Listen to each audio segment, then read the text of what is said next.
ఈరోజు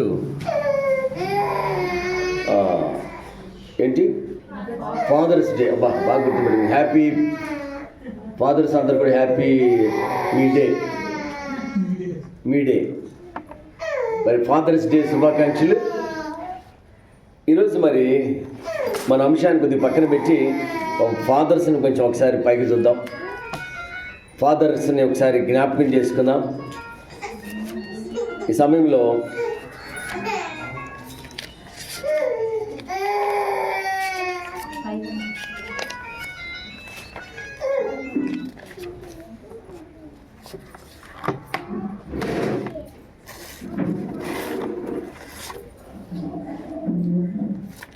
యెషయా గ్రంథంలో మనం ఎప్పుడు చదువుకునేటువంటి ఒక మాటను చదువుకుందాం. యెషయా గ్రంథం 9వ అధ్యాయము 6వ వచనాన్ని చదువుదాం. మనకు శిశువు పుట్టెను, మనకు కుమారుడు అనుగ్రహింపబడెను. ఆయన భుజం మీద రాజ్యభారమును, ఆశ్చర్యకరుడు, ఆలోచనకర్త, బలవంతుడైన దేవుడు, నిత్యుడగు తండ్రి, సమాధానకర్తకు అధిపతి అని అతనికి పేరు పెట్టబడును. ప్రార్థన చేసుకున్నాం. తండ్రి మీ పొందనాలు. ఈ సమయంలో చదువుబడిన మాటలు ఉంచినాయన మీరు మాతో మాట్లాడి వాళ్ళందరినీ ఆత్మీయంగా బలపరిచి దీవించి మరి ఈ ఫాదర్స్ డేలో నాయన ఈ తండ్రుల దినం జ్ఞాపకం చేసుకొని తండ్రులకు మీరు ఇస్తున్న గొప్ప కార్యాలను బట్టి, తండ్రులు మీరు బలపరుస్తున్న విధానాన్ని బట్టి, తండ్రుల పట్ల నాయన మీరు కలిగి ఉన్నటువంటి కన్సర్న్ బట్టి కూడా మీకు వందనాలు తెలియజేస్తూ, తల్లిదండ్రులు ఇంకా నాయన దీవెనకరంగా ఉండటానికి కావాల్సిన సహాయం మీరు దయచేసి మరి తల్లిదండ్రుల యొక్క బాధ్యతను నేను ఇంకా గొప్పగా నిర్వర్తించడానికి కూడా మీకు దయచేసి మీ మాటల్లోంచి నాయన ఈ తల్లిదండ్రులకు కావాల్సిన ఆత్మీయ ఆహారం మీరు దయచేయమని, ఆదరణ మీరు నడిపించమని యేసు నామములో అడిగి వేడుకుంటున్నాము తండ్రి. ఆమేన్.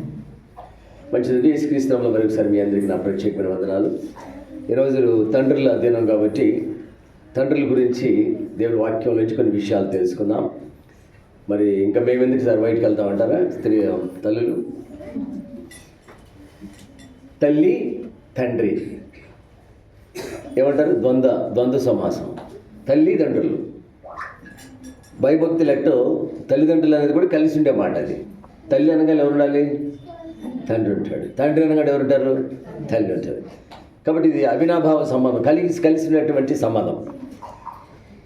మరి ఈ దినాన్ని మనం జ్ఞాపకం చేసుకుంటే 1910వ సంవత్సరంలో లూయిసియాలో ఒక సహోర్ అనేటువంటి ఒక ఆయన ఈ తండ్రుల యొక్క ప్రాముఖ్యతను గుర్తించి ఆ దినాన్ని ప్రారంభం చేశాడు. ఏ దినాన్ని? ప్రపంచ తండ్రుల దినం. ఏ దినం ఈరోజు? తండ్రుల దినం. కాబట్టి తండ్రుల యొక్క ప్రాముఖ్యతను ఎరిగి ఆయన తండ్రుల దినాన్ని ఆ రోజు నుంచి 1910వ సంవత్సరం నుంచి దీన్ని ఆచరిస్తూ ఉన్నారు. ఎందుకు తండ్రుల దినం జరిగించుకోవాలంటే, తండ్రి ఎలాంటి వాడంటే పర్వతం లాంటి వాడు. ఎలాంటి వాడు? పర్వతం ఎట్లుంటుంది అయ్యా? చాలా పెద్దగా ఉంటుంది. ఇంకా పర్వతంలో కనపడేది ఏంటి అమ్మ? స్థిరంగా ఉంటుంది. Very good. ఇంకా గట్టి. అది కావాలి నాకు. పర్వతం అంటే ఏంటి? గట్టివాడు. తండ్రి ఎలా ఉంటాడు? గరుగ్గా ఉంటాడు. ఎట్లుంటాడు? గట్టిగా ఉంటాడు. తల్లి ఎట్లుంటుంది? సముద్రం అంట. తల్లి ఎవరు? సముద్రం అంట. ఎందుకని? కరిగిపోద్ది, అమ్మా తరిగిపోదు. సముద్రం తరిగిపోద్దా? సముద్రం అంటే ఉప్పిన సముద్రంలో ఏమొస్తాయి? ఆటుపోట్లు వస్తాయి. ఊరికనే పైకి లేచి పడిపోతూ ఉంటాడు. అలలు వస్తాయి తల్లికి.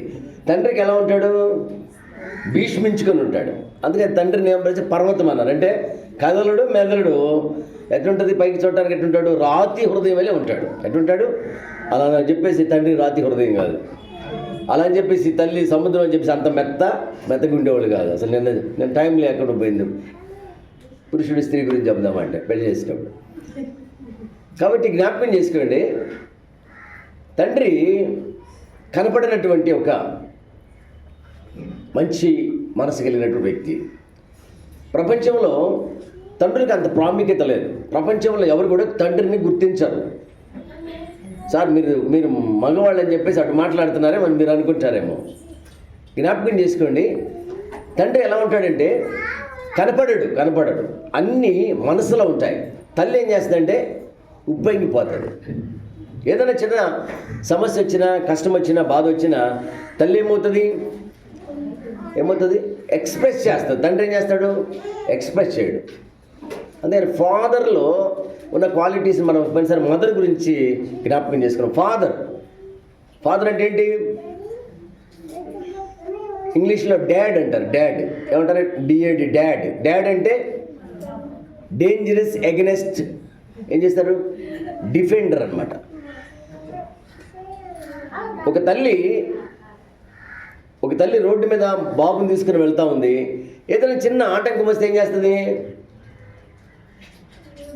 బేరమని ఎడుతుంది, అంతే కదా. మన పిల్లాడు కింద పడ్డాడు అనుకోండి, ఏం చేస్తుంది? ఏం చేయాలి అర్థం కాక బేరమని ఏడుస్తుంది. తండ్రి ఏం చేస్తాడు? ఒక గేదె పిల్లోడి మీదకి వస్తుందమ్మా, ఏం చేస్తుంది తల్లి? దానికోసం నా కొడుకు మీదకి అంటదా? ఏం చేస్తుంది? ఏమన్నది? బేరమని కేకలు పెట్టదు. వాడికంటే ఆడు ఆ గేదె మీదకి వస్తుందని భయం కంటే ఏ మనిషిని కేకలకు భయపడతాడు. కాబట్టి డాడ్ అయితే డేంజరస్లో, అంటే కష్టము, బాధ, అపాయం వచ్చినప్పుడు ఎగ్నెస్ట్ డిఫెండర్గా ఉంటాడు. అంటే దాన్ని ఎదుర్కోవటానికి, దాన్ని ఎదుర్కొనేటువంటి డిఫెండర్గా ఉంటాడు. ఎదుర్కొనేవాడిగా ఉంటాడు. వచ్చిన శత్రువుని, వచ్చిన ఆటంకాన్ని ఎదుర్కొనేటి వాడిగా తండ్రి ఉంటాడు. ఫాదర్లో FATHER అంటారు. ఫాదర్ అంటే మొట్టమొదటి మన ఫాదర్లో చూసినంత చక్కని మాటలు ఇచ్చారంటే చాలా ఉన్నాయి. అబ్జర్వేషన్లో చాలా ఉంటాయి. Fలో చాలా ఉన్నాయి. ఆయనకి ఎన్నైనా తగిలించవచ్చు. ఫాదర్లో ఒకటి చెప్తాను, ఫర్గివ్నెస్ ఉంటుంది. ఏముంటుంది? ఫాదర్లో ఫర్గివ్నెస్ ఉంటుంది. యేసుప్రభువారు మొట్టమొదట 7 మాటలు ధ్యానం చేసుకుంటాం గుడ్ ఫ్రైడేలో. తండ్రి వీరేం చేయించున్నారు? ఫర్గివ్నెస్, వీరిని క్షమించమంటాడు. కాబట్టి తండ్రిలో మొట్టమొదటి క్షమాపణ ఉంటుంది. క్షమిస్తాడు ఆయన. రెండవది ఏలో ఎలా ఉంటాడంటే అడ్వైజింగ్, సలహాలు ఇచ్చేవాడిగా ఉంటాడు. సలహాలు ఇస్తాడు. తండ్రి సలహాలు అయితే ఎవరు తీసుకోరలే, కానీ తండ్రి ఏం చేస్తుంటాడు? సలహాలు ఇస్తూ ఉంటాడు. టీలో టీచర్, ఏదైనా బోధిస్తూ ఉంటాడు. తర్వాత హెచ్లో ఎలా ఉంటాడు? హెచ్లో ఎట్లుంటాడు అమ్మా? హెల్పింగ్ నేచర్ ఉంటుందా? హెచ్లో ఏముంటుంది? హెడ్ కదా ఆయన. హెచ్ అంటే ఏంటి? Head of the family. ఇంటికి యజమానుడు ఎవరు? హెడ్ ఆయనే. స్త్రీకి శిరస్సు ఎవరు? పురుషుడే. కాబట్టి హెడ్గా ఉంటాడు. అంటే నాయకుడిగా ఉంటాడు, కుటుంబానికి నాయకుడిగా ఉంటాడు హెడ్. కాబట్టి హెడ్కి అన్నీ లోబడాల్సిందే. ఆ తర్వాత ఏముంది నెక్స్ట్? ఈలో ఎక్స్పర్ట్ ఆయన. అంటే కూరగాయలు కట్ చేస్తాడు, వంట వండుతాడు, బట్టలు ఉతుకుతాడు, ఇల్లు తుడుస్తాడు. ఎక్స్పర్ట్, నిపుణుడు. చెప్పరే? ఈలో ఏముంది? ఎక్స్పర్ట్. ఏదైనా చేస్తాడు. మీది పని చేస్తాడు, వాళ్ళది పని చేస్తాడు. అర్థమైందా? అంటే వాళ్ళు చేయాల్సిన, మగవాళ్ళు చేసే పనులు చేస్తాడు, స్త్రీలు చేసేటువంటి పని కూడా చేస్తాడు. ఎక్స్పర్టెడ్ ఈలో. ఆరులో రీబుక్ అంటారు. రీబుక్ అంటే ఏం చేస్తాడు? మాట గద్దిస్తాడు. రీబుక్ అంటే గద్దిస్తాడు. మాట్లాడబాక. ఎవరిని? పిల్లల్ని, పాతకాలంలో అయితే భార్యని కూడా కదా. ఏం చేస్తాడు? రీబుక్ అంటే గద్దించేవాడు. కాబట్టి జ్ఞాపకం చేసుకుని ఈ విధంగా చెప్పుకుంటూ పోతే చాలా క్వాలిటీస్ ఉన్నాయి ఫాదర్లో. క్రైస్తవులకి 3 తండ్రులు ఉంటారు. ఎంతమంది? లోకంలో ఒక తండ్రే ఉంటాడు. క్రైస్తవులకి ఎంతమంది తండ్రులు ఉండాలి? 3 ఉండాలి. 3 తండ్రులు 3 ఉంటేనే వాళ్ళు క్రైస్తవులు, లేకపోతే క్రైస్తవులు కాదు. ఏ తండ్రి? పరమ తండ్రి, ఆత్మీయ తండ్రి, శారీరక తండ్రి కదా. వీళ్ళు ముగ్గురిని మనం ప్రతిరోజు జ్ఞాపకం చేసుకోవాలి. పరమ తండ్రి మనల్ని కాపాడటానికి, ఇక్కడ నడిపించడానికి ఇచ్చిన ఆత్మీయ తండ్రి, కాపరి. మూడవది మనల్ని పుట్టించిన, జన్మనిచ్చినటువంటి తండ్రి. ఈ ముగ్గురిని మనం జ్ఞాపకం చేసుకోవాలి. కాబట్టి ముగ్గురు తండ్రులు ఉన్నారు మనకి. ముగ్గురు తండ్రుల సంరక్షణలో వెళుతున్నటువంటి మనం ధన్యులు. దేవునికి స్తోత్రం. హల్లెలూయా, హల్లెలూయా. కాబట్టి ముగ్గురున్నారు మనకి. సరే, తండ్రి యొక్క ఉద్దేశాలు ఆత్మీయ తండ్రికి చెప్తాడు. ఆత్మీయ తండ్రికి చెప్పినటువంటి ఉద్దేశాలను భౌతికమైనటువంటి, శారీరకమైన తండ్రికి ఈ యొక్క ఆత్మీయ తండ్రి బోధిస్తాడు. కాబట్టి ముగ్గురు సంరక్షణలో మనము జీవించాలి. అందుకని ఎవరిని మనం మిస్ చేసుకున్నా మన యొక్క జీవితం సరిగ్గా సాఫీగా సాగదు. అందుకని కొన్నిసారి దేవుడు చెప్తాడు, కొన్నిసారి కాపరికి దేవుడు అందించినటువంటి సమాచారం కాపరి ఆత్మదేవుడు ఏది చెప్పాడు అది చెప్పకపోతే కూడా మిస్లీడ్ అయిపోతాం. ఆ తర్వాత కాపరి ద్వారా దేవుడు చెప్పినప్పుడు ఆ తండ్రి వినపోయినప్పుడు ఆ కుటుంబాన్ని కూడా చక్కగా నడిపించుకోలేడు. ఇంటికి హెడ్ ఆయనే కదా. కాబట్టి చాలా జాగ్రత్తగా ఆ కుటుంబాన్ని నడిపించుకోవాల్సినటువంటి బాధ్యత తండ్రికి ఉంది. అందుకని తండ్రిలో మనం చూస్తాం, ఒక బాధ్యతను మనం చూస్తాం. తండ్రిలో మనకి ఏం కనపడుతుంది? ప్రేమ కనపడుతుంది. తండ్రిలో ఇంకేం కనపడుతుంది? ఏం కనపడుతుంది? బాధ్యతగా ఉంటాడు, ప్రేమ ఉంటుంది. ఇంకేముంటాయి? ఏముంటాయి? ఇంకేముండవా? ఏముంటాయి? నేను ఒక విషయం చెప్తా. తల్లి ఏమో 9 నెలలు మోస్తుందంట. తండ్రి ఏమో ఏం చేస్తాడు? నువ్వు జీవించిన రోజులన్నీ కూడా ఏం చేస్తాడు? మోస్తాడు. దేవునికి స్తోత్రం. బాగా చెప్పారు. హల్లెలూయా. తల్లి మోసేది ఎన్ని రోజులు? 9 నెలలు మోసి భూమి మీదకి వచ్చిన తర్వాత ఆమె బాధ్యత మ్యాక్సిమం భారం చాలా వరకు ఆమె తగ్గినట్టే. అక్కడి నుంచి ఆ బరువు మోయాల్సిన బాధ్యత ఎవరిది? తండ్రిదే. జన్మించినటువంటి తల్లి జన్మనే ఇస్తుంది, కానీ ఆ తండ్రి అయితే దాన్ని సార్థకం చేస్తాడు. ఏం చేస్తాడు? ఆ జన్మను సార్థకం చేయాలంటే, దాన్ని ఫుల్ఫిల్ చేయాలంటే ఎవరు చేయాలి? ఎవరు చేయాలి? చూసారా, కొన్ని పక్షుల్లో ఉన్నాయి, అవి గుడ్లు పెడతాయి, ఇంకొకటి వచ్చి పిల్లలు చేస్తాయి, ఇంకొకటి వచ్చి పోషిస్తాయి. కాబట్టి కనే పనే తల్లిది. వాడి జీవితాన్ని ఫలభరితంగా చేయాలంటే, సార్థకం చేయాలంటే ఎవరు చేయాలి? తండ్రి చేయాలి. చూసారా. కాబట్టి కన్నా తల్లి కంటే కూడా తండ్రికి ఏముంది లోకంలో? విలువ ఇవ్వట్లేదు మనం. కంది తల్లి అయితే ఆ భవిష్యత్తు అంతా కూడా ఎవరి మీద ఆధారపడి ఉంటుంది? తండ్రి మీద ఆధారపడి ఉంటుంది. భవిష్యత్తు అంతా కూడా తండ్రి మీద ఆధారపడి ఉంటుంది. ప్రతిరోజు తండ్రి ఏం చేస్తాడు? బిడ్డల కోసం శ్రమ పడుతూ ఉంటాడు. ప్రతిరోజు కూడా ఎన్నో కష్టాలు పడతాడు. సేవ చేయటం తల్లి అయితే ఆ బిడ్డను అన్ని విషయాల్లో చక్కపరిచేది ఎవరు? తండ్రి. అన్నిటిని తీసుకొచ్చి ఇచ్చేది ఎవరు? తండ్రి. ఈరోజు మేము కూడా సంపాదిస్తున్నాంలే సార్ అంటారా? ప్రేమించేది తల్లి అయితే దీవించేది ఎవరు? తండ్రి. లాలన పాలన చేసి చల్లకుట్టి అల్లకుట్టి అనేదేమో అమ్మ అయితే, తండ్రి ఏం చేస్తాడు? ఆ కుట్టిని సరైన మార్గంలో నడిపించేది తండ్రి. ఈమె గారాబం చేసినప్పుడు ఆ గారాబాన్ని తీరుస్తాడు ఎవరు? తండ్రి. ఇద్దరు ప్రేమలు, ఇద్దరి ఆదరణలు అవసరం. చాలా విషయాలు మనం చూస్తే తల్లి ఆకలిని తీరుస్తుందంట. ఆ బిడ్డకు కావలసిన ఆశలు తీర్చేది ఎవరు? తల్లి. ఆకలి తీర్చేది తల్లి, ఆశలు తీర్చేది తండ్రి. సరే, కొన్ని తల్లి చేయలేదు, అవన్నీ కూడా సమాజంలోకి వెళ్ళి ఆ కుమారుడు యొక్క ఆశలు తీర్చేది ఏం చేయాలి? తండ్రి తీర్చాలి. కనిపించే ఆరాటం అమ్మకుంటుందంట. ఏముంటుంది? కనిపించే ఆరాటం ఉంటుందంట, కనిపించని పోరాటం ఉంటుందంట. ఎవరిలో? చూడరా, తల్లికి ఎప్పుడు ఏముంటుంది? ఆరాటం. ఏమారాటం మీకు తెలుసు, నేను చెప్పను. అవి చెప్పే విషయాలు కాదు.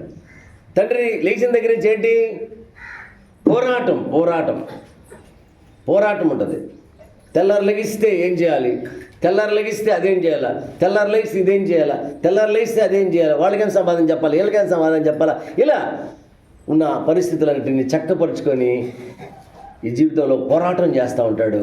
తల్లి మట్టికి ఆరాటంలో ఉంటుంది. ఏమని? పండగ వస్తుంది, ఏమెత్తారు, పిల్లలకేం కొనిస్తావు, నాకేం కొనిస్తావు, ఇలా ఆదివారం వచ్చింది, అదిగో చిక్కిన మటన కోలాసుల జామాయిల, ఈ ఆరాటం. తండ్రికేమో పోరాటం. అడిగింది, పిల్లలు అడిగింది ఎట్లా తీసుకురావాలి, ఎలా తీసుకురావాలనే పోరాటంలో తండ్రి సతమతం అవుతాడు. పెంచటం అమ్మవంతు అయితే బాధ్యతను బాధ్యతాయుతంగా ఆ బిడ్డను పెరిగే విధంగా చేసేది తండ్రి. కాబట్టి తండ్రి బాధ్యత చాలా ఉంది. కష్టంలో అమ్మగడ్డ ఏమొచ్చిందంటే ఏడవటం కనిపిస్తుందంట. తండ్రికి ఏం కనపడుతుంది? తండ్రికి ఏం కనపడుతుంది? తండ్రి అలా కనిపించాడు. ఏం చేస్తాడు? కన్నీరు కనపడుతుందా? లోపలే దానికి పరిష్కారం కోసం ఎదురు చూస్తుంటాడు. అమ్మలో ప్రేమ కనిపిస్తుంది, నాన్నలో ఏం కనపడుతుంది? బాధ కనపడుతుంది. ఏం కనపడుతుంది కదా? అమ్మలో ఏం కనపడుతుంది? అమ్మ అది కావాలా, మనకు ఉండరా, ఆయన తీసేస్తానంటది. ఏం చేస్తాడు? ఆయన దగ్గర పోతే ఏమంటాడు? అది ఇప్పుడు అవసరం లేదు అంటాడు. అమ్మలో ఏం కనపడుతుంది? అమ్మ మంచిది, నాయన షడ్డోడు అంటారు. ఏ పిల్లోడు నన్ను అడగండి, మా నాయన మంచి అని పిలిచే తండ్రి పిల్లలు ఉంటారా? ఉండరు. సండే స్కూల్ పిల్లలు అడుగుదామంటే ఏ ఊరిని అడిగినా మమ్మ చల్లకుట్టి అంటారు, అల్లం కుట్టి, బెల్లం కుట్టి అంటారు మమ్మ కదా. నాయనేమో ఎవరైనా చెప్పండి, ఎవరైనా దెయ్యం, భూతం, రాక్షసుడు. ఇలా తండ్రిని ప్రపంచం అలా చూస్తూ ఉంది. కానీ తండ్రిలో ఉన్నవి ఎవరికి అర్థం కావు. మన తండ్రి ప్రేమ అర్థమైనప్పుడు ఈ శారీరకమైన తండ్రి యొక్క ప్రేమ కూడా మనకు అర్థమవుతుంది. అందుకని తండ్రి చూడటానికి ఎలా ఉంటాడంటే సూర్యుడిలాగా ఉంటాడు. సూర్యుడు ఏం చేస్తాడు? ఎలా ఉంటాడు? సూర్యుడు ఏం చేస్తాడు? వెలిగిస్తాడు, వేడినిస్తాడు. అర్థమైందా? కానీ అది మనకు కష్టంగా ఉంటుంది కదా. కొన్నిసార్లు వెలుతురు మనకు నచ్చదు నిద్రపోవాలంటే, కొన్నిసార్లు వేడి కూడా, కొన్నిసార్లు ఏమంటారు ఇప్పుడు అదే ఉన్నాం మా పరిస్థితి అంటారా, వేడి కూడా నచ్చదు. అలా అని చెప్పి చీకట్లో బ్రతుకుతామా? అలా అని చెప్పి వేడి లేకపోతే ఏమైపోతాం? మనం ఇప్పుడు కింద పడి గిల్లగిల్ల గుట్టుకలు అడుగుతున్నాం. వచ్చి ఏం చేస్తారు? ముందు రుద్దుతారుగా. ఏం కావాలి? సూర్యుడు కావాలి, లేకపోతే దినం. కాబట్టి జ్ఞాపకం చేసుకోండి, సూర్యుడు లాంటి వాడు కఠినంగా ఉన్నప్పటికీ అతను లేకపోతే వెలుగు లేదు, అతను లేకపోతే ఏ శక్తి బలం లేదు. కాబట్టి జ్ఞాపకం చేసుకోండి, చాలా జాగ్రత్తగా తండ్రి బాధ్యతను మనం గుర్తెరగాలి. ఈ చివరి దినాల్లో ఉన్నాం, భయంకరమైన దినాల్లో ఉన్నాం. తండ్రులను మనం నిర్లక్ష్యం చేస్తున్నాం. తండ్రి ఎప్పుడు కూడా బయటపడ్డాడు.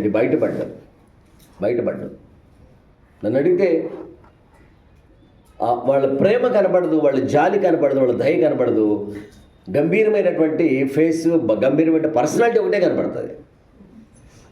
కాబట్టి పిల్లల పట్ల కన్సర్న్ కానీ, కుటుంబ పట్ల కన్సర్న్ కానీ ఏదైనా కూడా తల్లి కంటే ఎవరికి ఎక్కువ ఉంటుంది? తండ్రికి ఎక్కువ ఉంటుంది. తల్లికి ఏంటంటే వండామా, తిన్నామా, సపరేమే, పండామా, అంతే కదా. ఇవే ఉంటాయి. తండ్రి ఫ్యూచర్ ప్లాన్స్ ఆలోచన చేస్తాడు. స్త్రీలు ఏం చేస్తారంటే ఈరోజు 2 కేజీలు బియ్యం ఉండేందుకు ఏం చేస్తారు? మొత్తం వండేస్తారా, బిర్యానీ వద్దేస్తారంట. ఇంకా రేపు సంగతి చూడరు. ఏం చేస్తారు? ఐసా పైసా, ఏ రోజుకి ఆ రోజు. తండ్రి ఏం చేస్తాడు? తండ్రిలో ఉండే ఒక లక్ష్యం చెప్తున్నా. బజార్కి వెళ్తాడు తండ్రి. బజార్లో ఏదైనా ఆయనకి నచ్చింది కనపడింది అనుకో, అది తీసుకోవాలని దగ్గరికి వెళ్ళిన తర్వాత ఒకసారి కనపడుతుంది వాళ్ళ గంప, ఇంట్లో బిడ్డలు. గంపలో ఎవరు ఉన్నారు? బిడ్డలు ఉన్నారు కదా. గంప, బిడ్డలు కనపడతారు. పిల్లలు, భార్య కనపడంగానే ఏం చేస్తాడు? గంపనాలు పక్కన పెట్టేసేసి మొత్తం పిల్లలు గుర్తురాగానే ఏం చేస్తాడు? అది కొనుక్కొని తినడానికి వెనకొస్తాడు. కొన్నిసార్లు 10 రూపాయలు టీ తాగడానికి కూడా ఏం చేస్తాడు? వెనకంజి వేస్తాడు. చాలాసార్లు అనుకుంటారు స్త్రీలు, పురుషులు బయటికి పోయి బాగా తిరిగి బాగా తినొస్తున్నారులే అనుకుంటారు. ఏమనుకుంటారు, మీకేమయ్యా బయటికి వెళ్తారు, ఏదో ఒకటి తినేస్తారు, మేము ఇంట్లో ఏమి లేవు అంటుంటారు. అంటారు కదా, అంటారు లేదా? మేము ఇంట్లో మాడుతున్నాం, మీరే బయటికి వెళ్ళి ఏదో ఒకటి తినేస్తారంటే చచ్చినా తినరండి, మగవాళ్ళు తినరు. కానీ మీకు బయటికి వెళ్ళినప్పుడు ఎంజాయ్ చేస్తున్నాడు అనుకుంటారు, కానీ వాళ్ళు ఎంజాయ్ చేయరు. వాళ్ళు ఇంట్లో ఉన్నవాళ్ళు మీరే కనపడ్డాయన్నీ వండుకు తిని ఎంజాయ్ చేస్తుంటారు, వాళ్ళు మాడొస్తారు. ఈ విషయం మీకు తెలియదు. నేను కూడా ఒక తండ్రిగా ఉన్నాను కాబట్టి చెప్తున్నా మీకు ఎక్స్పీరియన్స్తో. అర్థమైందా? ఆటో ఎక్కితే 10 రూపాయలు ఇవ్వాల్సి వస్తుందని నడిచి వెళ్తాం. ఎందుకు? ఆ 10 రూపాయలు ఉంటే రేపు పాలు ప్యాకెట్కు దేనికి పనికి వస్తాయని. అర్థమైందా? ఇవి మీకు తెలియదు. పూలు వస్తే 20 రూపాయలు పెట్టుకుని వేస్తారు, మధ్యాహ్నానికి వాడిపోయాడు. అర్థమైందా? దుబారాలన్నీ చేసేస్తారండి స్త్రీలు. చాలా జాగ్రత్తగా ఆచి తూచి అడుగులు వేసేది ఎవరు? పురుషుడు. కానీ ఆయన ఎవరు కూడా రికగ్నైజ్ చేయరు. చేస్తారా? చేయరు. ఆ పర్సనాలిటీ మరి అటు ఎందుకు ఇచ్చాడు దేవుడు? కానీ మగవాళ్ళని ఎవరు కూడా జాలిపడరు, దయ చూపించరు, కఠినులుగా కనపడతారు. వారి హృదయాన్ని తెరిచి చూస్తే కనపడుతుంది ఎంత స్మూత్గా ఉంటారు. అందుకని ఏదైనా ఉంటే గలగలగలగలగల బయటపడిపోతారు స్త్రీలు. పురుషుడు బయటపడ్డా ఏం చేస్తాడు? లోపల అప్పుడప్పుడు పాస్టర్ మాటది, మీకు అసలు కొద్ది కూడా ఆలోచన లేదు, కొద్ది కూడా మీకు చింత లేదా, లేకపోతే కొద్దిసైనా మీరు అసలు ఆలోచన లేరా అంటది. అది మేము ఆలోచించేదానికి తనకు అర్థమవుతుందా? మీరు ఏదైనా ఉంటే ఏం చేస్తారమ్మా? పొంగిపోతారు. మీరు సముద్రం కదా, ఎంతలో అలల్లగలు వేసేస్తారు. వీళ్ళు ఎగరు, వీళ్ళెవరు పర్వతం కదా, ఏం చేస్తారు? అట్టే ఉంటారు. కానీ లోపల పగులుతూ ఉంటుంది అగ్ని. లోపల ఏముంటుంది? పర్వతంలో అగ్నిగుండ ఉంటుంది, కానీ అది బయటికి రాదు. మీరు మట్టికి ఏం చేస్తారు? బయటికి పొంగిపోతారు. కాబట్టి అందరు బట్టి వాళ్ళలో జాలి లేదు, వాళ్ళలో దయ లేదు అనేది మీరు అంటుంటారు. అది పిల్లలకు కూడా తల్లులు ఏం చెప్పిస్తారు? మీ నాన్నకి అసలు నువ్వంటే జాలి లేదురా, మీ నాన్నకి అసలు పట్టించుకోడురా అని ఏం చెప్తారు? ఇట్లా ఏం చేస్తారంటే ఆయన్ని పై రూపాన్ని చూసి, పైన ఆలోచన చూసి తల్లి అర్థం చేసుకోలేక తండ్రి మీద బిడ్డలు కూడా అలానే చెప్తే, ఈరోజు పిల్లలు తండ్రులను ఎట్లా చూస్తున్నారంటే ఎలా చూస్తున్నారు? భూతత్వం ఎట్లా చూస్తున్నారు? భూతంలాగా చూస్తున్నారు. ఏ తండ్రినైనా ఏ బిడ్డ అయినా ప్రేమిస్తున్నాడా ఈరోజు? ఏ తండ్రినైనా ఏ బిడ్డని ప్రేమిస్తున్నాడా? అమ్మా అని పరిగెత్తుకొచ్చి నానా అని ఎప్పుడైనా సంఖ్యనెక్కిన రోజులు ఉన్నాయా? దానికి కారణం ఎవరు? మీరే. తల్లి సరైనటువంటి విధానంలో వారికి నేర్పించట్లా. రే మీకోసం మీ డాడీ ఎంత కష్టపడుతున్నాడు తెలుసా, ఆయన పొట్ట వరకు గ్యాస్కి అంతలా ఉంది కానీ లోపల ఏమీ లేదురా అని చెప్తారు. ఎప్పుడన్నా మీరు చెప్పారు? ఎప్పుడన్నా ఆయన పొట్ట చేసి ఆయనకేమిరా బాగా తినేస్తాడు బయటికి వెళ్ళి, మనం చూడరా నక్కలెళ్ళి అయిపోయింది, పొట్టలో 6 ప్యాక్ అయిపోయింది మంది అంటారు మీరు. వాడు అదే పడిపోయింది, వాడికి మనసులో ఏం పడిపోయింది? ఈయన పోయి కేజీలు బిర్యానీ తింటున్నాడు అనుకుంటారు. ఆయన ఆడ మంచినీళ్ళు తాగుతున్నాడు అని చలవేంద్రం దగ్గర తెలియదు. ఈ విషయాలు ఈరోజు పిల్లల ఇంట్లో పిల్లలకి తండ్రి మీద ఒక సరైనటువంటి అవగాహన లేదు. ప్రపంచంలో ఈరోజు సర్వే చేస్తే పిల్లలకి తండ్రి మీద కనీసం కన్సర్న్ లేదు. కారణం ఏంటంటే తల్లుల్లో తన భర్త గురించి లేదంటే ఆ తండ్రి గురించి సరైన అవగాహన లేదు. అర్థం చేసుకోక వీళ్ళు ఏమనుకున్నారో అదే పిల్లలకు కూడా పూసేశారు. మీ నాన్నకు మనమంటే ఎక్కడ లెక్క ఉంటుంది లేరా, ఆయన సుఖం ఆయన బయటకు పోయి తినొస్తాడు హాయిగా, మనం ఎటువంటి చెప్తే ఆయనకేమి అంటారు పిల్లల ముందు. వాళ్ళకి అదే పడిపోద్ది. అమ్మ చూడు మా కోసం ఎరగదీసేస్తుంది, ఈయనేమో ఎంజాయ్ చేస్తున్నాడు, అంతే పడిపోయింది. అర్థమైందా? సరిపోయిందా? ఎక్కడో ఒకళ్ళు ఉంటారు తండ్రులు కూడా. ఒక తండ్రి తన తండ్రికి ఒక చెక్కతో ప్లేట్ చేయించి చెక్కతో అన్నం పెట్టాడంట. అది చూసినటువంటి పిల్లాడు కొద్ది వయసు వచ్చిన తర్వాత వీడు కూడా ప్లేట్ తయారు చేస్తున్నాడంట. మా తాతకి డాడీ ఇట్లాంటి ప్లే చేసిన, రేపు మా డాడీకి ఎవరిస్తారమ్మా నేనే కదా చేయాలా అని చెక్క ప్లేట్ చేస్తున్నాడంట చేసుకున్నవాడికి. అర్థమైందా? కాబట్టి మనం చాలా జాగ్రత్తగా తల్లుల బాధ్యత ఏంటంటే, మీరు ప్రాముఖ్యమైన వాళ్ళు కాదంటలా, జనని జన్మభూమి ఇచ్చేది అన్నారుగా, మీరు మంచివాళ్లే కాదంటే, కానీ మీకు తండ్రుల గురించి అంటే భర్తల గురించి అవగాహన లేక పిల్లలకు సరైన విధంగా బోధించక ఈరోజు తండ్రులు చాలా ఇబ్బంది పడుతున్నారు. తండ్రుల్ని ఒకవేళ తల్లి కానీ ముందుగా దేవుడు పిలిస్తే వెళ్ళిపోతే ఆ తండ్రి బ్రతుకు అంత ఇంత కాదు ఈరోజు. ఎందుకని చూశారు కదా, చాలామంది తండ్రులు ఇంట్లో భార్య చనిపోతే భర్తల పరిస్థితి ఎలా ఉందంటే అధోగతి పాలైపోయింది. టీవీలో చాలా ఈ మధ్య చాలా అవేర్నెస్ కోసం వేస్తుంటారు కొన్ని, తండ్రి పరిస్థితి ఎలా ఉందో. ఎందుకంటే తండ్రి మీద సరైనటువంటి ప్రేమ, సరైనటువంటి అవగాహన, సరైనటువంటి ఆప్యాయత, అనురాగాలు తెలియదు వాళ్ళకి. తండ్రి అంటే అదొక దెయ్యం, అదొక మోనార్క్. ఆయన సుఖం అయింది, ఆయన పట్టించుకోడు అనేది తీసుకొచ్చారు. నిజంగా ఆలోచించండి, భర్తకి సరైన కన్సర్న్ లేకపోతే కుటుంబం నడుస్తుందా? పైకి ఆంబోతు గాంభీర్యంగా కనబడతారు వాళ్ళు, అర్థమైందా? పురుషులు ఆంబోతు గాంభీర్యంగా కనబడతారు, కానీ స్త్రీల కంటే డెలికేట్గా ఉంటారు. అర్థమైందా? మీరు ఓల్డ్ పవర్ మీది ఏమంటారు? మీరు ఏమంటారు? మిమ్మల్ని ఓల్డ్ పవర్ అంట, తెలుసా? తెలుగులో ట్రాన్స్లేట్ చేసుకోండి. మీరు ఎవరు? Whole power. తెలుగులో చెప్పుకోండి మనసులో. వీళ్ళే డూప్లికేట్ పవర్. అర్థమైందా? ఊరికే గంభీరమే, అంబోతు గంభీరమే. కాబట్టి జ్ఞాపకం చేసుకోండి. అర్థం కాక ఈరోజు పిల్లలు కూడా తండ్రి అంటే సరైనటువంటి అవగాహన లేకుండా పోతా ఉన్నారు. కాబట్టి జాగ్రత్తగా ఆలోచన చేయండి. మత్తయి సువార్తలో దేవుని వాక్యం ధ్యానం చేస్తాం. ఇక్కడ మనం చదవబడినటువంటి వాక్య భాగంలో మనం చూస్తే ఈ తండ్రి ఎలాంటివాడు అంటే నిత్యుడొక తండ్రి, ఎవర్ లాస్టింగ్ ఫాదర్ అంటారు. ఎవర్ లాస్టింగ్ ఫాదర్, నిత్యుడు. ఆయన నిత్యము తండ్రిగా ఉన్నాడు. అటువంటి తండ్రి కలిగినప్పుడు మనం భయపడాల్సిన పనిలే. ఆయన నిత్యము తండ్రి, అందుకని ఆయన నిత్యుడొక తండ్రి, సమాధానకర్త అని రాయబడింది ఆడ. కాబట్టి ఆయన నిత్యమైనటువంటి తండ్రి, నిత్యము మనకి తండ్రిగా ఉంటాడు. అటువంటి ఆయన మనం కలిగి ఉన్నాం. కాబట్టి జ్ఞాపకం చేసుకోండి, ప్రతి విషయంలో ఆయన మీద మనం ఆధారపడాలి. మత్తయి సువార్త 12వ అధ్యాయము 50వ వచనాన్ని చూద్దాం. మత్తయి సువార్త 12వ అధ్యాయము 50వ వచనం.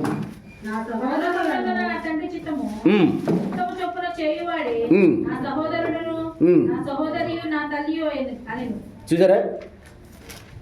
యేసుప్రభు ఒక చోట ఉన్నప్పుడు, ఒక ఇంట్లో ఉన్నప్పుడు కొంతమంది వచ్చి చెప్తున్నారు, అయ్యా మీ తల్లి మీ సహోదరులు బయట వెయిట్ చేస్తున్నారు అంటే, ఎవరు నా తల్లి, ఎవరు నా సహోదరులు? ఎవరైతే దేవుని చిత్తాన్ని జరిగించేవాళ్ళే నా తల్లి, నా తండ్రి. ఇదే మార్కు 3:33లో నేను చెప్పాను, సాక్ష్యం చెప్పినప్పుడు నేను మా తల్లి సీరియస్గా ఉన్నప్పుడు అదే మాట నాకు పెద్దగా వినపడుతుంది. 3:33 మార్క్ అని. దేవుని రాజ్యాన్ని వెతికే వాళ్ళే నా సహోదరులు, నా తల్లి, నా తండ్రి అంటాడు. కాబట్టి మనం దేవుని రాజ్యాన్ని వెతకాలి. తండ్రి చిత్తాన్ని మనం నెరవేర్చుకునే వారిగా ఉండాలి.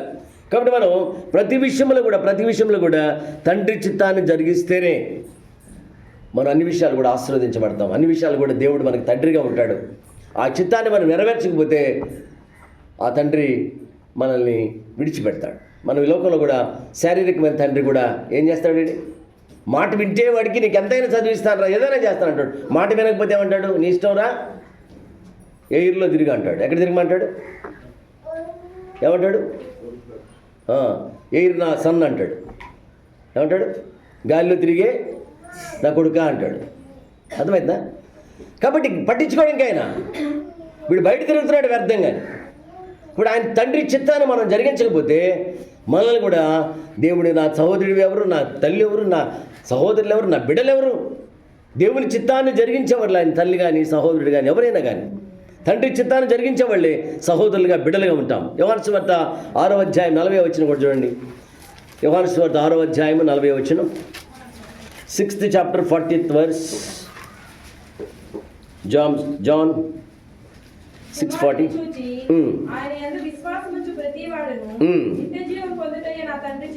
తండ్రి చిత్తం. చూసారా? తండ్రి చిత్తం అంటే ఇది. ఎవరు నా సహోదరులు, ఎవరు నా తల్లి అంటే తండ్రి చిత్తాన్ని జరిగించేవాళ్ళు. ఏంటి ఆ తండ్రి చిత్తం అంటే? దేవుని రాజ్యంలో మనం బిడ్డలుగా ఉండాలి. మనం దేవునికి శిష్యులుగా జీవించాలి. కుమారుని చూచి ఆయన యందు విశ్వాసం ఉంచి ప్రతివాడు కూడా ఏమవుతారంట? దేవుని రాజ్యంలో వారసులుగా ఉంటాం. అది తండ్రి చిత్తము. కుమారుణ్ణి మనం అంగీకరించాలి, కుమారుడి వైపు చూడాలి, మనం కుమారుని విశ్వసించాలి. అది తండ్రి చిత్తం. ఎవరైతే కుమారుని విశ్వసిస్తారో, అంగీకరిస్తారో వారు పరలోక రాజ్యానికి వెళ్తారు. అది దేవుని చిత్తం. అది కాబట్టి మన దేవుని రాజ్యానికి వెళ్ళాలని దేవుడి చిత్తమై ఉంది. తండ్రి చిత్తం ఏంటంటే మన పరలోకంలో ఉండాలంటే, మన పరలోకంలో ఆయన రాజ్యంలో ఉండాలని, కుమారుని ద్వారా రండి ఇక్కడికి, కుమారుని యందు విశ్వాసం ఉంచండి అని తండ్రి చెప్తూ ఉన్నాడు. కాబట్టి మనం ప్రతిరోజు తండ్రి మీద మనం ఆధారపడాలి, తండ్రి మీద ఆధారపడాలి, తండ్రి వైపు మనం చూడాలి. తండ్రిలో ఉండే మరికొన్ని లక్షణాలు మనం చూద్దాం. దగ్గర ఫాదర్లో చెప్పాను, డాడీలో ఏముందో చెప్పాను. మరికొన్ని లక్షణాలు బైబిల్లో ఏం చెప్తున్నాయంటే తండ్రి ఎలా ఉంటాడంటే వసతులు కల్పించేటువంటి వాడు. ఫెసిలిటీస్, కంఫర్ట్నెస్ ఇస్తాడు మనకి. తండ్రి ఏం చేస్తాడండి? ఏం చేస్తాడు? వసతులు కలుగు చేస్తాడు మనకి. ఆయనకున్న వసతులు ఉన్నా లేకపోయినా కుటుంబానికి వసతులు కలుగు చేస్తాడు, కుటుంబానికి కావాల్సిన సమకూరుస్తాడు. చూడండి ఒకసారి వాక్యంలో మనం చూస్తే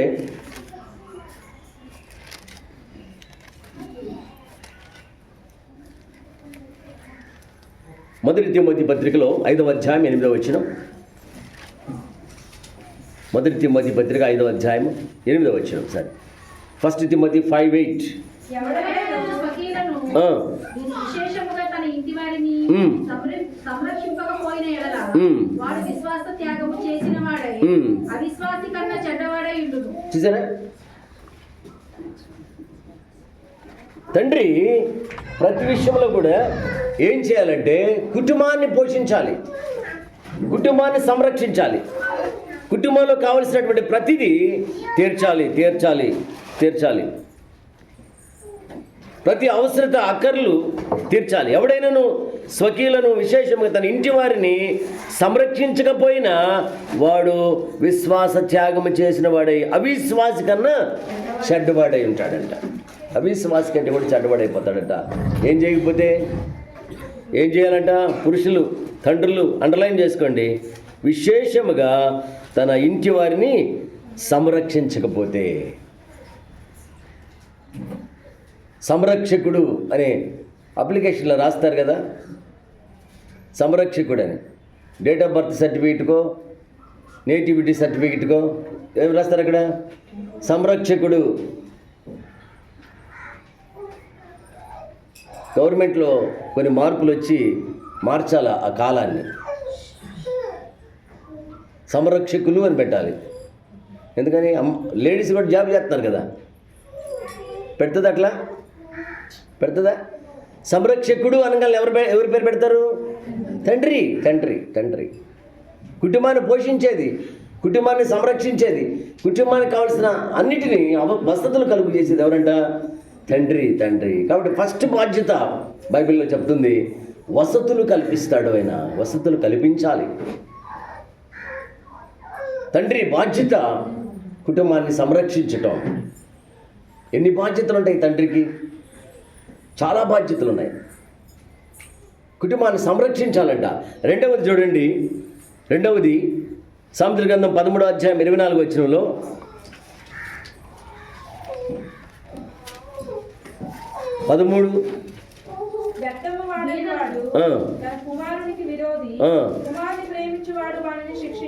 అంటే ఇక్కడ తండ్రి కుమారుడిని శిక్షించాలంట.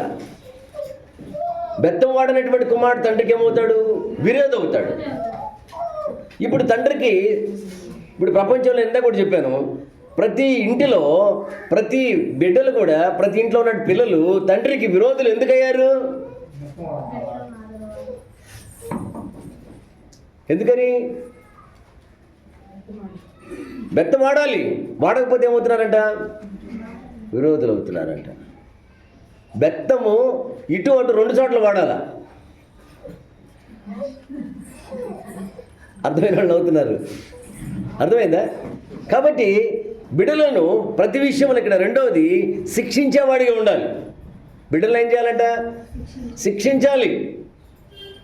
బిడ్డలను శిక్షించాలి, బిడ్డలను కంట్రోల్ చేయాలి. కంట్రోల్ చేయనిస్తారా ఆడవాళ్ళు? తల్లి చేయనిస్తుందా? ఏమంటది? నువ్వు లేచిన దగ్గర నుంచి వాడి మీదే పడి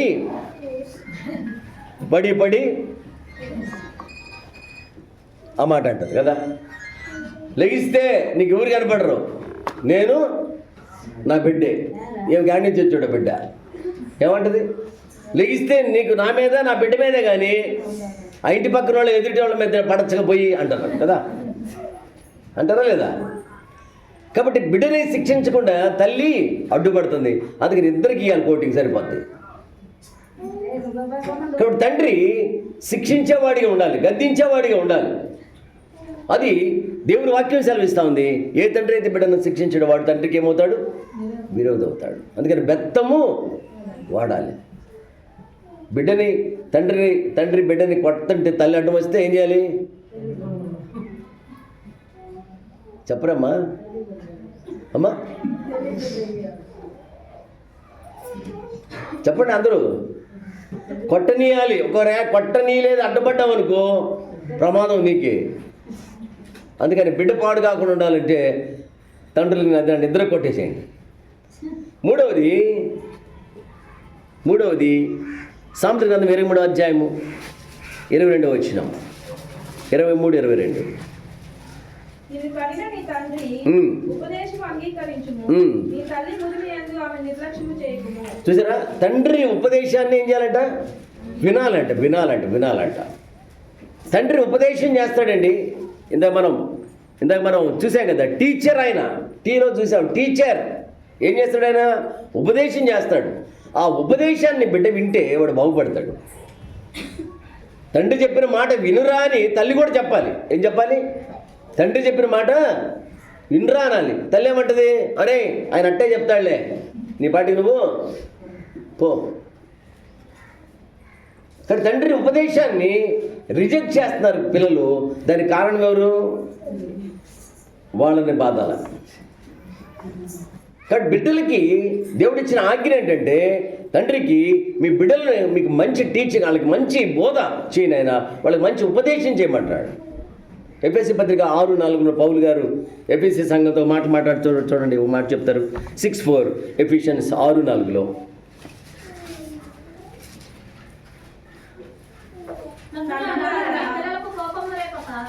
తండ్రులారా మీ పిల్లలకు కోపం రేపక.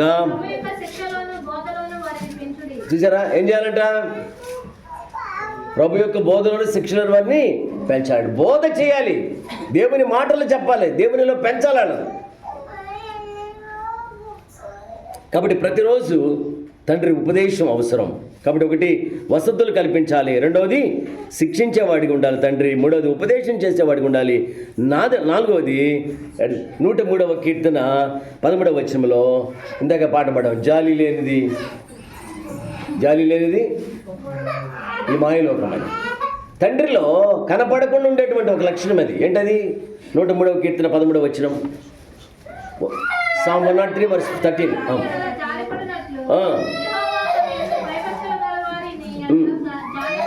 చూసారా? దేవుడు ఏం చేస్తాడు? తండ్రి జాలి పడతాడు. తండ్రి జాలి పడతాడు. అదే దేవుడు అటువంటి జాలిని చూపిస్తున్నాడు. కుమారుడి పట్ల తండ్రికి ఏముంటుంది? జాలి ఉంటుంది. కానీ ఆ జాలి కనపడుతుందా? అది ఎక్కడ కనపడుతుంది? ఈ తల్లిలో కనపడుతుంది. ఏం చేస్తుంది? వాడికి చెమటలు పడుతుంది. నాయనా నీకు చెమటలు పట్టినాయా అంటాడు. నాయనా చెమటలు పట్టినా చెంగు తీసి తుడుతూ ఉంటుంది. తండ్రి అడగపోతాడు, ఒక ఖర్చు కొనుక్కురాడు అనబోతాడు. ఎవరు గొప్ప?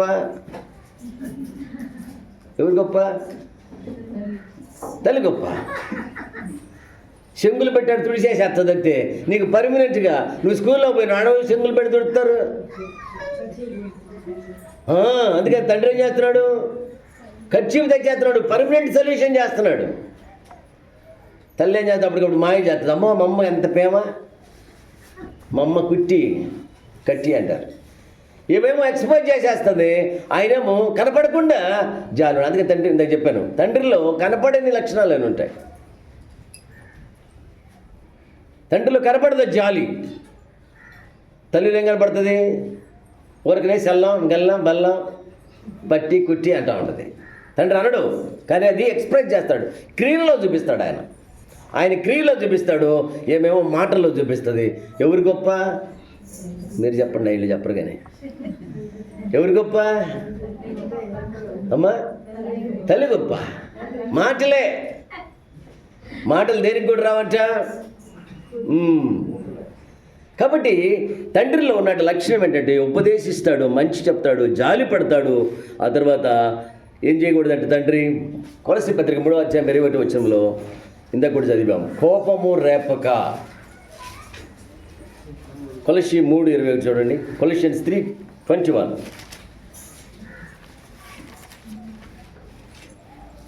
తండ్రులారా, మీ పిల్లల మనసు పొంగకుండానట్లు వారికి కోపం పుట్టింపకుడి. కొట్టాలి కానీ కోపం రాకుండా చేయాలి. పిల్లలకి కోపం రాకుండా చూడాలి తండ్రి. ఏం చేయాలి? వాళ్ళకి ఛాన్స్ రాకూడదు, కోపం వచ్చే ఛాన్స్ రాకుండా చూడాలండి. ఇందాక కూడా చదివాం, తండ్రులారా మీ పిల్లలకు కోపం రేపక దేవుని బోధలో శిక్షలో పెంచాలని.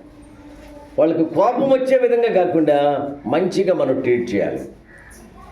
కోపం వచ్చేదాకా చేయకూడదు. కోపం వస్తే ఏం చేస్తాడు? చెప్పరే కొడుకు కుమారులు ఉండేవాళ్ళు. కోపం వచ్చి ఏం చేస్తాడు? టీవీ పాల్గొట్టేస్తాడు, సెట్టిల్ గిన్నెలని పాల్గొట్టేస్తాడు. కాబట్టి వాడికి కోపం రేపకూడదంట. కోపం రేపకుండా వాడికి చెప్పాల్సిన విధంగా వాడికి చెప్పాలంట. చివరిది 1 తిమోతి పత్రిక 3వ అధ్యాయం 4వ వచనంలో,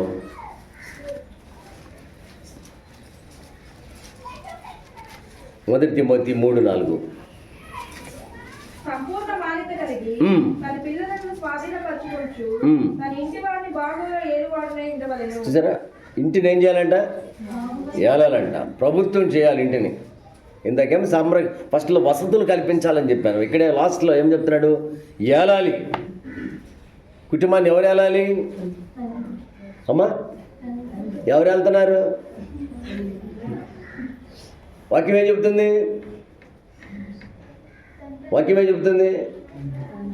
అందుకే నేను ప్రమాణాలు చెప్పించినప్పుడు నేను ఎప్పుడు చెప్తాను, నువ్వు భార్యగా ఉంటావా భర్తగా ఉంటావా అని. ఒక్కళ్ళు కూడా భార్యనే అంటున్నారు కానీ వాస్తవంగా అయితే భర్తగా ఉంటున్నారు వాళ్ళు. అర్థమైందా? కుటుంబాన్ని కుటుంబాన్ని ప్రభుత్వం చేసే, కుటుంబం మీద ఆధిపత్యం చేసేటువంటి కృప ఎవరికి ఇచ్చాడు? తండ్రికి ఇచ్చాడు. ఈరోజు కుటుంబాలు పతనం అయిపోవటానికి ఏంటంటే వీళ్ళు తీసుకోవాల్సిన బాధ్యతను వీళ్ళు తీసుకుంటున్నారు, వీళ్ళు చేయాల్సిన పని వీళ్ళు చేస్తున్నారు. ఆ సామెత అయిపోతుంది. ఏ సామెత? Donkey dog. తెలుసా డాంకీ డాగ్? కాబట్టి ఏలాల్సింది, ఆ కుటుంబాన్ని క్రమశిక్షణలో ఉంచాల్సింది, ఆ కుటుంబానికి ఆధిపత్యం చేయాల్సింది పురుషుడు. కానీ స్త్రీ చేసేటప్పటికి ఏమవుతుందంటే తారుమారు అయిపోతున్నాయి. పిల్లలు మాట వినడం లేదు, పిల్లలు ఇష్టానుసారంగా అయిపోతున్నారు, తర్వాత బాధలు అవుతున్నాయి. కాబట్టి జ్ఞాపకం చేసుకోండి, తండ్రులకు దేవుడిచ్చిన బాధ్యత కుటుంబాన్ని కావలసిన వసతులు కల్పించాలి. ప్రతి విషయంలో మరి కుటుంబంలో బిడ్డలను శిక్షించాలి, ఉపదేశం చేయాలి, జాలి పడాలి. కోపం రేపకుండా ఆ బిడ్డలను, ఆ కుటుంబాన్ని, భార్యను వారు సంరక్షిస్తూ ఏలేవారిగా ఉండాలని వాక్యం సెలవిస్తూ ఉంది. అందుకనే ప్రతి విషయంలో పిల్లలకు ఒక మాట చెప్తాడు పౌలు గారు. ఇందాక మనం చదువుకున్న ఎఫెసీ పత్రిక 6వ అధ్యాయం 2వ వచనంలో అంటాడు. ఇక్కడ ఒక మాట చూడండి, తండ్రులకి వచ్చే దీవెన ఉన్నాయి ఇక్కడ. ఒకసారి చూడండి, ఎఫెసీ పత్రిక 6వ అధ్యాయము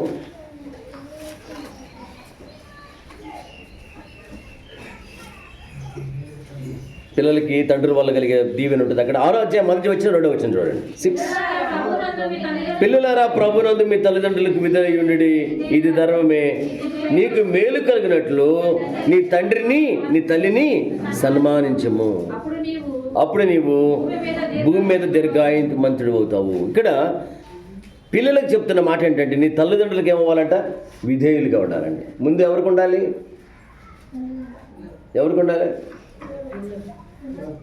అడుంది కదా మాట. ఎవరికి విధేయులుగా ఉండాలంట? తండ్రికి. అబ్బా చెప్పుకుంటే ఎప్పుడన్నా గట్టిగా, తండ్రికి. తర్వాత తల్లిదండ్రులు లేదు. అక్కడ ఏముంది అక్కడ? చూసారా? తర్వాత ఏమన్నాడు? కింద ఏమన్నాడు చూడండి, నీకు మేలు కలిగినట్లు తండ్రిని. చూసారా? తండ్రిని ఏం చేయాలంట? శాలువా కప్పి సన్మానించాలంట. నువ్వు దీర్ఘాయుష్మంతుడు అవుతావు. నీకు మేలు కలగాలంటే తల్లిని. కాబట్టి తల్లిని తండ్రి, తండ్రి తల్లి రెండు మాటలు వాడాడు అక్కడ. కాబట్టి జ్ఞాపకం చేసుకోండి, మనకి మేలు కలగాలంటే ఏం చేయాలంట? నీ తండ్రిని తల్లిని సన్మానించినప్పుడు నీవు దీర్ఘాయుష్మంతుడిగా అవుతావు. ఇప్పుడు మన పిల్లలకు నేర్పించాలి అది, తండ్రిని తల్లిని సన్మానించేది. ఈరోజు తండ్రులకి లోకములో స్థానం లేక, లోకములో పిల్లల దగ్గర మంచి స్థానం లేక, ఇంట్లో సరైన స్థానం లేక ఏమైపోతున్నారు? తండ్రుల యొక్క పరిస్థితి అధోగతి పాలైపోతూ ఉంది. 4 రోజుల నుంచి ఒక ప్రాంతంలో ఆయన కనిపించట్లేదంట. తండ్రి కనిపించట్లేదని ప్రకటన చేశారు. నేను ఉదయం కూడా వాళ్ళ పిల్లోడు కనపడితేనే మీ నాన్న కనపడ్డాడంటే కనపడలేదు అంటున్నాడు. ఎటు వెళ్ళిపోయాడు? తండ్రులు ఎటు వెళ్ళిపోతున్నారు?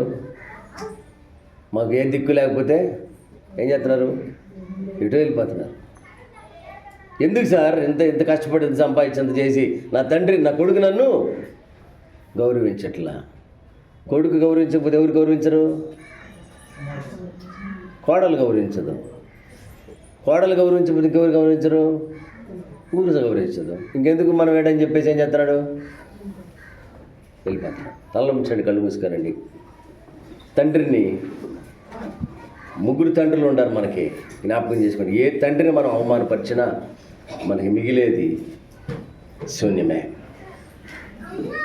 ఒకసారి జ్ఞాపకం చేసుకోండి, పరమ తండ్రిని మనం చూస్తే ఈ 2 తండ్రులు మనం గౌరవించడం నేర్చుకుంటాం. పరమ తండ్రి మనకు అర్థమైతే ఈ తండ్రుల స్థితి మనకు అర్థమవుతుంది. మన పరమ తండ్రిని మనం అర్థం చేసుకోలేని పరిస్థితిలో ఉన్నాం.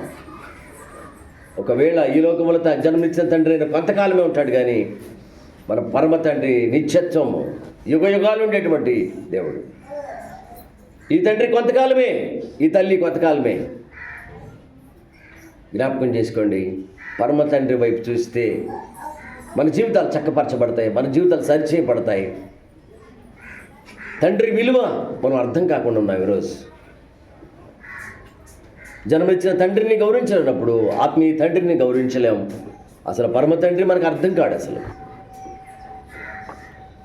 కాబట్టి పరమ తండ్రిని మనం లోబడితే, భయపడితే, విధేయత చూపిస్తే ఆత్మీయ తండ్రి ద్వారా మనం దీవించబడి భౌతికమైనటువంటి శారీరకమైన తండ్రిని మనం గౌరవించి దీర్ఘాయుష్మంతులుగా ఉంటాం. మేలు కలుగుతుంది. వారిని సన్మానించే వారిగా ఉండి దేవుని ద్వారా దీవించబడతాం. ఈరోజు మనకి ఏ తండ్రికి గౌరవం లేకుండా జీవిస్తున్నాం ఒకసారి ఆలోచన చేసుకొని. తండ్రి ఎంత విలువైన వాడో. తండ్రి లేకుండా తల్లి లేదు. పురుషుని కొరకు స్త్రీ, కానీ స్త్రీ కొరకు పురుషుడు కాదు. కాబట్టి తండ్రి మొదటి స్థానం తండ్రికి ఇవ్వాలి. అందుకని పరమ తండ్రి ఆయన నిత్యుడగు తండ్రి అని చదువుకున్నాం మనం. ఆ తండ్రి మీద మనం ఆధారపడితే ఏ తండ్రిని ఏ విధంగా గౌరవించాలో, ఏ తండ్రిని ఏ విధంగా సన్మానించాలో, ఏ విధమైన మేలులు పొందాలో, ఏ విధమైన దీవెనలు పొందాలో, ఈ లోకంలో మనం ఆశీర్వాదకరంగా ఉండాలంటే తండ్రుల పట్ల మనం జాగ్రత్తగా ఉండాలి. కాబట్టి మనం ఒక తండ్రులుగా ఉన్నాం. మనకు విలువ రావాలంటే పరమ తండ్రి వైపు చూసి మనం ధన్యత పొందుదాం. మనకిచ్చిన అప్పగించినటువంటి బాధ్యతలను, కుటుంబాన్ని పోషించే బాధ్యత, వారికి కావాల్సిన సమకూర్చే బాధ్యత, బిడ్డలను చక్కగా క్రమశిక్షణలో శిక్షించి నడిపించే బాధ్యత, ఉపదేశం చేసే బాధ్యత, జాలిపడేటువంటి బాధ్యత, కోపం రేపకుండా వారికి మంచి యజమానుడిగా ఏలేవాడికి ఉండేటువంటి కృపదేవుడు మనకు దయచేస్తాడు. అటువంటి కృపదేవుడు మనకు దయచేయాలని ప్రభుని వేడుకున్నాం.